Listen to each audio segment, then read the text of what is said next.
자, 우리 14강 시작하겠습니다. 방금 전에 13강 제가 한 22분 정도 했다고 생각했는데 30분이 넘었어요. 이렇게 해서 30분 넘어가도 잘 들어주실 거죠? 잘 들으셔야 되고요. 그죠? 아무래도 좀 개념 설명하다 보니까 그렇게 됐네요. 자, 가보죠. 우리 84쪽이에요. 63번 문제입니다. 이게 63번. 자, 이번엔 적절한 거 찾는 거고요. 여기서는 직접 구성 요소에 대해서 얘기를 하고 있어요. 그래서 둘로 나누었을 때 나누어진 두 구성 요소 각각 이게 하고요. 그 다음에 이거 먹이통 얘 분석해주고 있죠. 세 개의 구성 요소로 이루어진 단어. 여기서 세 개라는 건 먹다의 먹, 그 다음에 접사이, 그리고 통이라는 거. 이렇게 세 개죠. 직접 구성 요소 분석은 아래 그림과 같이 두 단계를 통해 이루어진다. 첫 번째 단계에서는 먹이와 통 크게 둘로 나누었을 때 우리가 쓰는 단어 중심으로 나누면 되죠. 그래서 요거죠. 먹이와 통 이렇게 되고요. 그 다음에 두 번째 단계에서는 이 먹이가 또 두 요소가 결합되어 있기 때문에 먹과 어근 먹과 접사이로 나눌 수 있다라는 거. 우리 왜 먹다의 먹 같은 부분은 활용할 때 변하지 않기 때문에 어간이라고도 하고요. 이러한 어간은 단어를 만들 때 중심적인 의미를 담고 있기 때문에 단어를 만드는 것과 관련해서는 어근이라고 부르는 거예요. 그죠? 그래서 이제 이런 식으로 하고 있는 거죠. 1번부터 해보죠. 그러면 울음보는 기억에서 어근과 접사로 분석되고, 자, 기억 단계 첫 번째 크게 둘로 나누는 단계죠. 어떻게 분석해야 돼요? 당연히 울음과 보 이렇게 분석이 되죠. 설마 울과 음보 이렇게 쓰진 않잖아요. 음보라는 말 쓰지 않으니까. 그리고 이때 보는요 따로 쓸 수 없죠. 그죠? 울음이 터졌다는 쓰지만 보가 터졌다 했을 때는 그 논에 있는 그 물 막는 뚝을 얘기하는 거지 이 울음보의 보와는 완전히 달라요. 그래서 이때 보는 그것이 쌓여 모인 것이라는 의미의 접사가 됩니다. 그래서 이거 맞고요. 그 다음에 니은 단계에서 뭐 분석해야 돼요? 울음 분석하면 울다의 울에 전미사 음 붙어서 접사로 분석되죠. 얘는 1번이 맞고요. 2번 한번 보면 헛웃음 같은 경우는 어떻게 됩니까? 크게 둘로 나누면 한 단어로 쓰는 게 웃음이니까 이렇게 되는 거죠. 그러면 헛 같은 경우는 그죠? 우리 왜 접두사가 되는 거죠. 헛만 단독으로 쓰지 않기 때문에. 그래서 첫 번째 단계에서 헛, 접사와 웃음, 어근이에요. 접사와 어근으로 분석되고 그다음에 두 번째 단계 웃음 또 분석하면 두 번째 단계에서는 웃음을 어근과 접사로 분석할 수 있겠네요. 그다음에 3번에 얼음길은 첫 번째 단계 기억에서 뭡니까? 얼음과 길 하는데 얼음도 하나의 단어고 길도 하나의 단어이기 때문에 둘 다 어근이 되는 거고요. 그다음에 니은에서 두 번째 단계에서 얼음을 다시 분석해 보면 얼다의 얼 어근과 음이라는 접사로 분석되는 거죠. 4번에 물놀이 같은 경우는 크게 둘로 나누면 어때요? 이건 괜찮았죠. 물과 놀이 해가지고요. 첫 번째 단계에서 어근과 어근으로 분석되고요. 그 다음에 놀이 같은 경우는 두 번째 단계에서 분석이 되는 건데 놀다의 놀이라는 어근과 먹이의 이처럼 그죠? 놀이의 이 역시 접사로 분석이 되는 겁니다. 제가 이제 맛보기 문제로 자꾸만 단어 관련해서 이렇게 쭉 보여드렸는데요. 실제로 고등학교 과정에서니까 수능, 국어, 언어, 문법에서도요. 특히 이런 문제는 형태론, 그러니까 단어와 관련된 것들이 상당히 많이 나오기 때문에 이 부분 문제 보여드리는 겁니다. 자, 그 다음에 64번 한번 가보죠. 자, 다음 글의 기억의 예로 적절하지 않은 것 이렇게 나와 있고요. 한번 가볼게요. 자, 기억 보니까 불규칙 활용이라고 나와 있죠. 그죠? 지금 보면 용언이 활용될 때, 그러니까 먹다, 먹고, 먹지, 먹어서 이렇게요. 어간이나 어미의 기본 형태가 바뀌지 않거나 바뀌어도 일반적인 의문 규칙으로 설명할 수 있는 경우. 여기서 이제 학습이 안 돼 있으면 일반적인 의문 규칙으로 설명할 수 있다라는 개념이 잘 와닿지 않을 수 있는데 이런 거예요. 이를테면 보세요. 하나만 해볼게요. 놀다에 는 붙으면 어떻게 쓰죠? 노는 이렇게 되죠. 그죠? 그러면 얘는 어때요? 지금 여기 보면 어간이나 어미의 형태가 바뀌면 그죠? 그리고 또 일반적인 의문 규칙으로 설명할 수 없을 때 뭐라고? 불규칙 활용. 그러면 얘는 지금 놀다에 놀이라는 어간에 는 붙었을 때 놀이, 노라는 형태로 바뀌었기 때문에 불규칙 활용 같잖아요. 근데 우리가 보세요. 울다에 울에다가 는 결합하면 어떻게 활용하죠? 울는이 아니라 우는 이런 식으로 활용을 하게 되죠. 그래서 어간 받침 리을은 어미 는 앞에서 언제나 탈락한다는 거죠. 이게 바로 뭡니까? 규칙으로 설명할 수 있는 규칙 활용이 되는 거예요. 그러면 불규칙 활용이라는 것은 어간이나 어미의 기본 형태가 바뀌는데 특정 단어에서만 바뀌고요.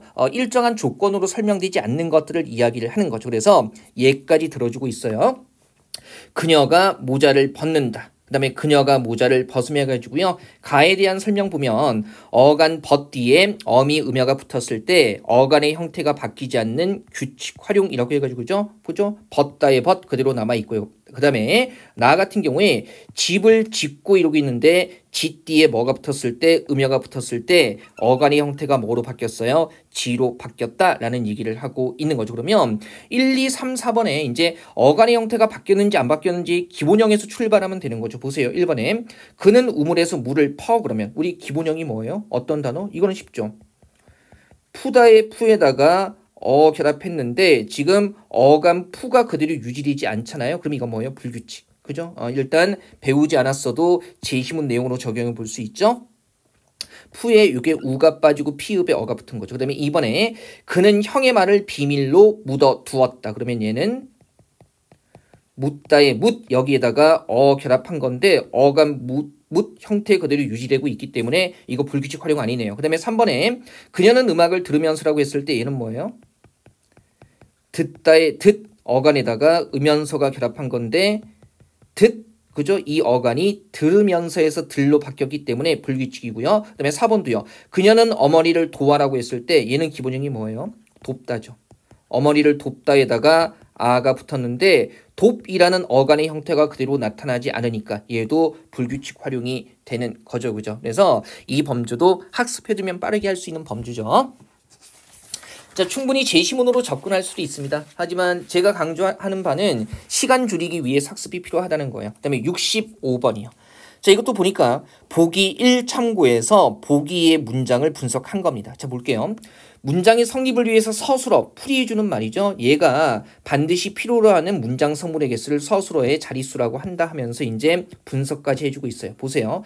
탐구 과정 보니까 기억이 없으면 문장이 성립되지 않는다 그러면 얘는 있어야 된다는 거예요. 그죠? 그래서 주어는 문장 성립을 위해서 반드시 필요한 성분이라는 거. 그다음에 니은이 없을 경우 하늘을 꾸며주는 말, 관형어인데 꾸며주는 말인데 문장의 성립 여부에 영향을 주지 않는다. 이를테면 유나는 맑은 하늘을 좋아한다라고 했을 때 유나는 하늘을 좋아한다. 이렇게 썼을 때요. 맑은은 굳이 없어도 된다는 거죠. 그러면 우리가 여기서 확인할 수 있는 건 꾸며주는 애는 꼭 있어야 되는 애는 아니라는 거죠. 그 다음에 3번에 디귿이 없을 경우에 유나가 좋아하는 대상, 목적어라고 얘기하고 있는데요. 문장이 성립되지 않는데요. 그러면 하늘을 같은 이런 거를 목적어라고 하고 일단 뭐 개념 안 배웠다고 가정하고 제시문 자체로만 접근하는 거예요.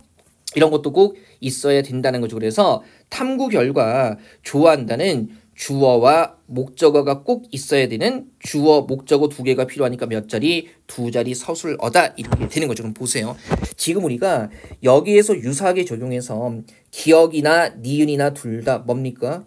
맛있는 빵 꾸미는 거고 빨간 장미꽃의 빨간 그다음에 활짝 피었다의 활짝 이런 것들은 뭐예요? 지금 여기 탐구 과정에 나와 있는 것처럼 꾸며주는 말이기 때문에 성립 여부에 영향을 주지 않는 애라는 걸 충분히 짐작할 수 있죠. 그러면 1번 볼게요. 자, 기억의 희선이는 자, 니은의 빨강과 장미꽃이를 생략해도 각각 문장이 성립한다. 우리 희선이는 장미꽃이는 생략하면 돼요? 안 돼요? 안 되죠. 그래서 생략해도 가능한 건 빨간만 해당하는 거고요. 희선이는과 장미꽃이는 주어기 때문에 생략하면 안 돼요. 이번에 기억에 먹었다와 니은에 피었다는 모두 목적어가 필요하대요. 목적어 뭡니까? 뭐뭇을 이런 거. 그죠? 근데 봤더니 먹었다 같은 경우는 빵을이라는 목적어가 있고요. 피었다는 장미꽃이 피었다. 목적어 없어도 되죠. 그래서 모두 필요한 게 아니라 기억에 먹었다는 필요하고 니은에 피었다는 필요하지 않은 거죠. 그 다음에 3번에 기억에 맛있는과 니은의 활짝은 서술어가 반드시 필요하는 문장 성분이다. 이런 거죠. 선생님 이거 활짝은 필요할 수도 있잖아요. 근데 우리가 3번은 확실하게 걸러낼 수 있는 게 이런 선택지가 되게 합리적으로 구성되어 있는 거죠. 하늘을 꾸며주는 말, 그러니까 하늘 같은 명사를 꾸며주는 말은 없어도 된다. 맛있는도 빵이라는 명사를 꾸며주는 말이니까 니은 파악이 안 돼도요. 벌써 여기에서 걸러낼 수 있는 거죠. 맛있는 같은 건 필요하지 않아요. 물론 사실은 활짝도 단순 수식이기 때문에 필요하지 않고요. 활짝 파악이 안 돼도 앞에 제시문 자체에서 맑은에 대한 얘기가 나와 있기 때문에 3번에 여기 맛있는 것도 같은 경우로 걸러낼 수 있다는 거죠. 그죠? 그래서 자꾸 이제 이런 것도 추론형이다라고 얘기하기는 하는 거예요. 하지만 문법 문제예요. 4번에 기억에 먹었다는 두 자리. 그럼 뭡니까? 희선이는 빵을 해서 두 자리 맞고요. 주어와 목적어 그다음에 니은에 피었다는 이거 빼버리면 장미꽃이 피었다만으로 성립하기 때문에 장미꽃이라는 주어 하나만 있으면 되는 거죠. 그래서 한 자리 서술어가 맞는 겁니다. 그죠? 할만하죠. 뭐 예전처럼 세부적인 건 나오지 않기 때문에 어렵게 부담 갖지는 마시고요. 오히려 이제 처음 공부하시는 분들은 이 부분이 좀 진입이 낯설 수 있죠. 오히려 이제 그 독서 문제는 수능 우리 학창 시절 때 봤던 거기 때문에 좀 익숙한 면이 있을 거고 오히려 이런 부분이 낯설 수 있어요. 최근 보자. 화법과 작문이라는 영역 하신 분들은 그죠? 영역 하신 분들은 이런 식의 문제가 낯설 수 있습니다. 네, 66번 볼게요. 보기를 바탕으로 보기에 쓰인 높임의 양상을 어떻게 바르게 표시한 거 해가지고요. 보죠. 국어의 높임법은 그죠? 높임의 대상이 무엇이냐에 따라 크게 셋으로 나뉘는데 주체 높임법은 주어가 가리키는 인물. 그러니까 뭡니까? 주어인 사람을 높이는 거. 그다음에 객체 높임법에서는 문장의 목적어나 부서가 지시하는 대상. 목적어는 을로 끝나는 거고 부서는 에게 께 이런 거죠. 예를 들면 할머니를 모시고 했을 때. 그러면 이때는 할머니를 이라는 목적어가 지시하는 대상을 높이기 위해선 데리고가 아니라 모시고 그죠? 그다음에 용돈을 할머니께 드렸다라고 했을 때는 대상이 되는 이런 걸 우리가 부서라고 얘기를 해요. 그래서 할머니께라는 부서가 지시하는 대상을 높이는 거 이게 객체 높임법이죠. 그다음에 상대 높임법은요. 말을 듣는 상대방 즉 청자가 높임의 대상이 된다. 그러면 청자 듣는 사람에 따라서 존댓말 쓸 건지 반말 쓸 건지 이거 얘기하는 거죠. 자, 그런데 실제로는 두세 가지의 높임법이 동시에 사용되고요. 그래서 존대를 플러스 비존대를 마이너스로 표시한다면 철수야 할아버지 오셨어 했을 때는요. 할아버지라는 주어를 높이기 위해서 오시었어에서 주체 높임 플러스 그 다음에 오셨어는 반말이니까 상대방을 높이는 게 아니죠. 그래서 마이너스가 된다는 겁니다. 비존대. 그럼 되게 쉽네요. 보세요. 바로 해보죠. 영희가 주어죠. 근데 갔어요라고 했을 때 영희가라는 주어를 높이지 않으니까 주체 높이면 뭐예요? 마이너스. 그 다음에 할머니를 이라는 뭡니까? 목적어가 지시하는 대상을 높이기 위해서 뭐예요? 모시고 쓰고 있기 때문에 객체 높이면 뭐가 되는 겁니까? 플러스. 그죠? 그럼 쭉 걸러지는 거네요. 그 다음에 마지막 갔어가 아니라 갔어요라고 존댓말 쓰고 있잖아요. 그러면 상대 높임 플러스 되는 거죠. 그죠? 이런 식으로 우리가 접근해 볼 수 있는 겁니다. 답은 1번이 되는 거고요.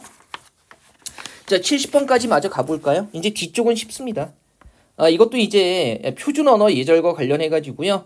일단 사례 찾는 거예요. 기억의 사례가 포함된 것은 이라고 해가지고요. 자, 문제 보죠. 할머니가 손녀에게 아버지 좀 모시고 오너라 라고 말할 때 할머니에게 손녀의 아버지는 높일 필요가 없는 대상임에도 불구하고 청자인 손녀에게는 높임의 대상이므로 그죠? 의도적으로 모시다. 왜냐면 손녀의 아버지면 할머니에게는 자기 아들일 거 아닙니까? 그래서 높임의 대상이 아닌데 청자를 위해서 의도적으로 모시다라는 표현을 썼다는 거죠. 그러면 이처럼 우리말의 높임 표현에는 조건만 잘 잡으면 되죠.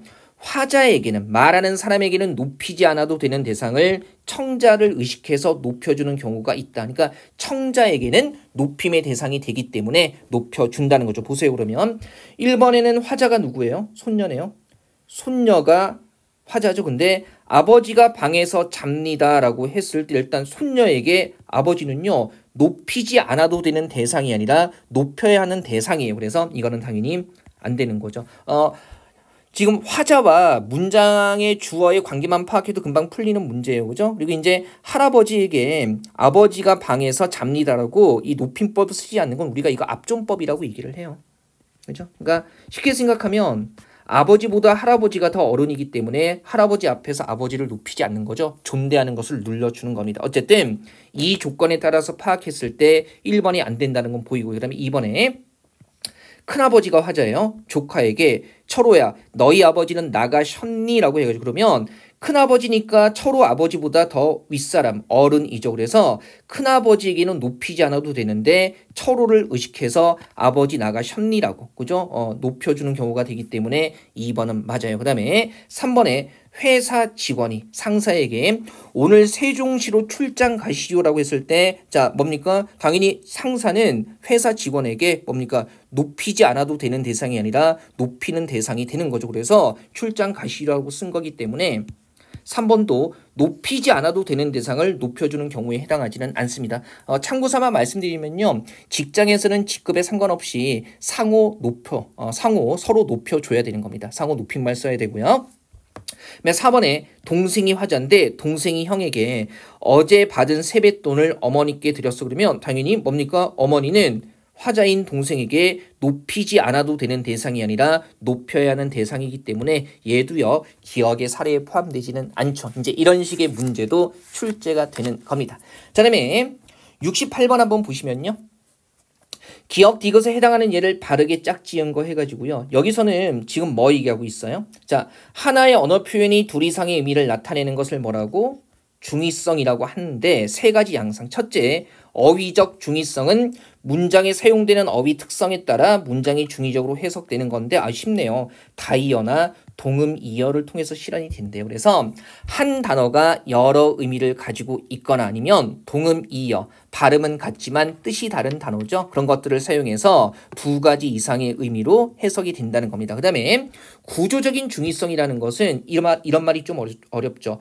문장이 둘 이상의 통사적 관계를 가진 문장 구조로 분석돼서 중의적으로 해석되는 것으로 자, 그때 다행스럽게 꾸미는 거. 그러니까 꾸미는 말과 꾸미는 말의 관계에서 그 다음에 접속해 줬을 때 비교했을 때 실현된다는 겁니다. 셋째, 작용력의 중의성이라는 것은요. 작용력이 다르게 해석된다라는 말이 잘 안 와닿을 수 있지만 뭐예요? 이것도 역시 부정 표현이나 수량 표현을 통해서 실현된다고 이런 문제에 개념을 몰라도 지금 각각에 대해서 다이어, 동음이어, 수식, 접속, 비교, 부정, 수량 나와 있기 때문에 충분히 접근할 수 있는 거죠. 나중에 다 다룰 거예요. 걱정하지 마시고요. 보세요. 그러면 기억 같은 경우에 예쁜 민지의 목소리가 들린다고 했을 때 얘는요. 예쁜이 민지를 꾸미는지 아니면 목소리를 꾸미는지 뭐예요? 수식 관계에서 둘로 해석이 되는 거니까 얘는 기억이 아니라 뭐예요? 니은의 구조적 중의성이죠. 수식관계 중의성은 지금 여기서 봤듯이 구조적 중의성입니다. 그죠? 그 다음에 니은에 그는 손이 큰 편이다 했을 때 이때 손 자체가 신체 부위를 얘기하는 건지 씀씀이를 얘기하는 건지 불명확해요. 그래서 이건 뭐가 되는 겁니까? 다이어. 한 단어가 여러 의미를 갖고 있기 때문에 다양하게 해석이 되는 거죠. 그래서 얘는 구조적 중의성이 아니라 뭐가 되는 거예요? 기억의 어휘적 중의성이 되는 거죠. 그 다음에 볼게요. 회원들이 아직 다 오지 않았다 그러면 우리 왜 이거는요. 아무도 오지 않았다라고 해석이 되고요. 일부는 오고 일부는 오지 않았다라고 해석이 되는 건데 다 오지 않았다라는 무슨 표현? 부정 표현과 관련되는 거니까 일단 제시문에 따르면 뭐가 되는 거예요? 작용력의 중의성이 되는 거죠. 그죠? 그래도 충분히 제시문으로 접근할 수 있겠죠. 그 다음에 4번 보면 포수 3명이 사슴 한 마리 뭡니까? 수량 표현이니까 적어도 작용력 중의성에 해당한다는 건 잡아낼 수 있을 겁니다. 자, 4번 같은 경우는요. 포수 3명이 힘을 합쳐서 함께 딱 한 마리를 잡은 건지 각각 한 마리를 잡은 건지 불명확하다는 거죠. 그래서 중의성이 생기는 겁니다. 자, 이런 문제, 그러니까 문법 영역에서요, 다양한 영역에 관련된 지시문 설명을 주고 이렇게 물어볼 수 있다는 거죠. 네, 69번 한번 볼게요. 보기 1의 원칙에 따라 보기 2의 내용을 수정한 것이라고 해가지고요. 자, 이게 단순한 작문 영역이 아니라 고쳐 쓰는데 언어, 즉 문법적인 영역과 관련 지어서 고쳐 쓰는 걸 물어보면 엄밀히 얘기하면은 문법 문제, 언어 문제인 거죠. 보세요.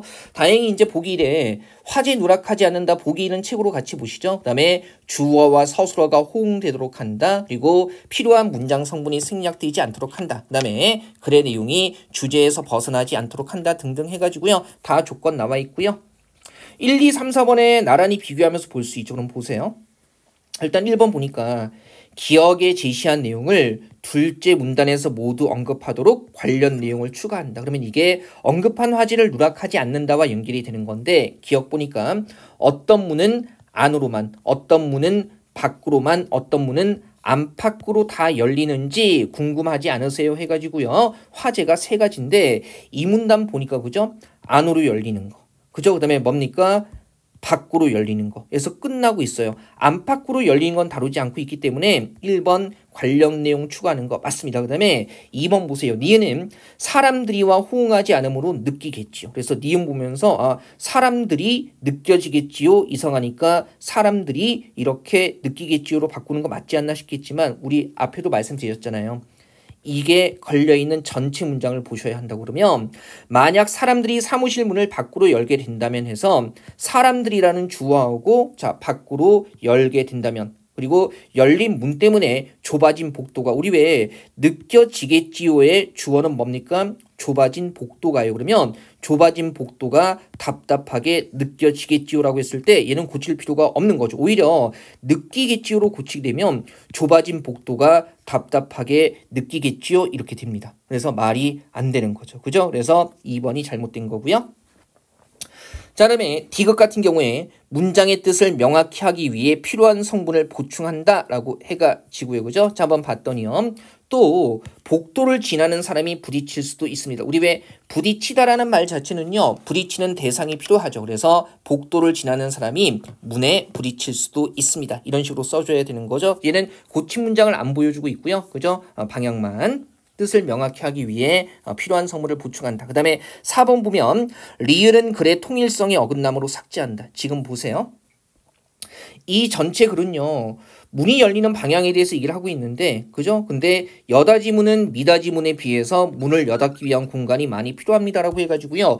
갑자기 문 열리는 방향이 아니라 여닫이문과 미닫이문의 문을 갑자기 비교하고 있어요. 그래서 글의 주제에서 벗어나고 있죠. 우리 왜 글의 모든 내용이 하나의 주제와 연결되어야 한다라는 그 성격을 통일성이라고 해요. 그래서 주제에서 벗어나는 내용이 있으면 통일성에 어긋난다라고 표현을 하는 겁니다. 따라서 얘는 삭제하는 게 맞겠죠. 괜찮으시겠어요? 한번 확인하시고요.